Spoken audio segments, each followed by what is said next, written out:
Salutare toată lumea, sunt eu, Andrei de pe canalul PC Tutorials și astăzi vă voi învăța, după cum v-am promis, cum să folosiți Fraps. Eu am, mi se pare, ultima versiune 3.5.99, mai puteți să vă luați și altă versiune, dar nu o să aveți aceleași, cum să le spun eu, lucruri, da? Eu l-am luat din surse, înțelegeți voi. Start Fraps Minimized înseamnă când porniți Frapsul să fie aici în bară, în partea asta. Eu am Windows 7, de aceea mi se vede așa. Fraps Windows Always on Top, adică să fix pe mijloc. Run Fraps when Windows Start, când porniți Windows-ul să pornească și Frapsul, dar nu o să pornească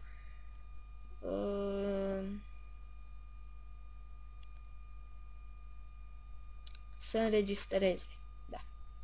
Monitor aero desktop. Dacă folosiți așa ceva, o să înregistrați desktopul. După cum vedeți aici o să aveți FPS-ul, deci îl voi lăsa așa ca să vă arăt ceva. Aici nu știu ce este. Benchmark-uri. De fiecare dată când voi apăsați pe hotkey, la fel ca la Bandicam nu este cu benchmark-uri.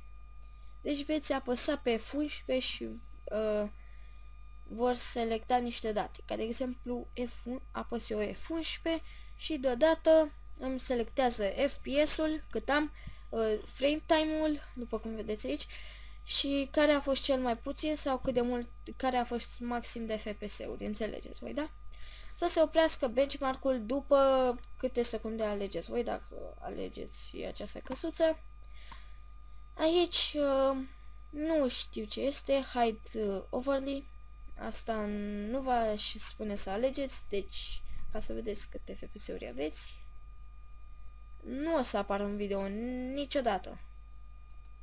Așa, deci ăsta. Vedeți aici, puteți să schimbați. Dar eu tot timpul las așa. Ca de exemplu, eu acum dacă apăs pe F12, nu mai apare FPS-ul, după cum vedeți. Da? Da. Continuăm. Aici, la Movies, hotkey F9, tot timpul eu folosesc F9 pentru orice de filmat. Selectați la 30 de FPS, ori mai puțin. Cât de lung să fie episodul, să-i zicem așa. Eu am ales 360 de secunde pentru că un minut are 60 de secunde, da? 60 de minute cât are? 3600, deci nu am putut să pun 3600, nu? Sau stai. 30, da, am făcut bine. Split movie every 4 GB. Alegeți asta pentru atunci când faceți 4 giga să înceapă alt video.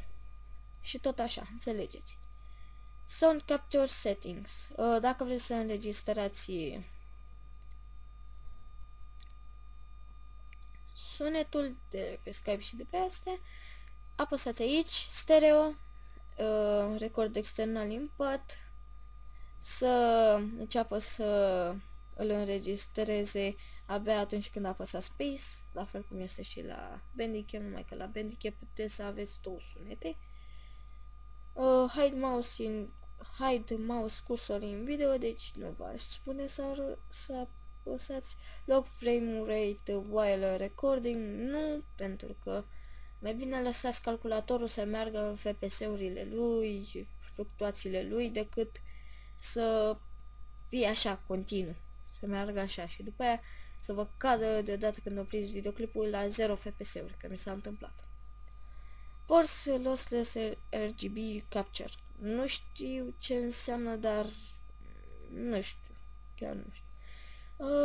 Aici, unde să se salveze screenshot-urile, la fel și videourile, să atunci când faceți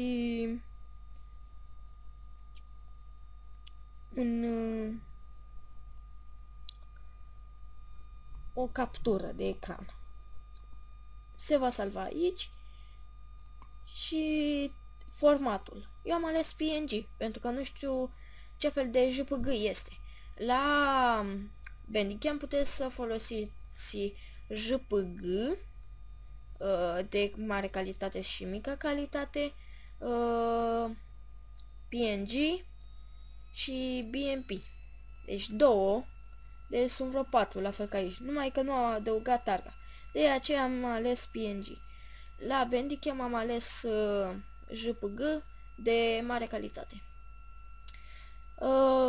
Aici eu vă spune să nu alegeți și la fel asta este ca la Bandicam. De câte ori apăsați F6 să vă facă poze într-una până mai apăsați voi odată F6. Înțelegeți? Pe data viitoare.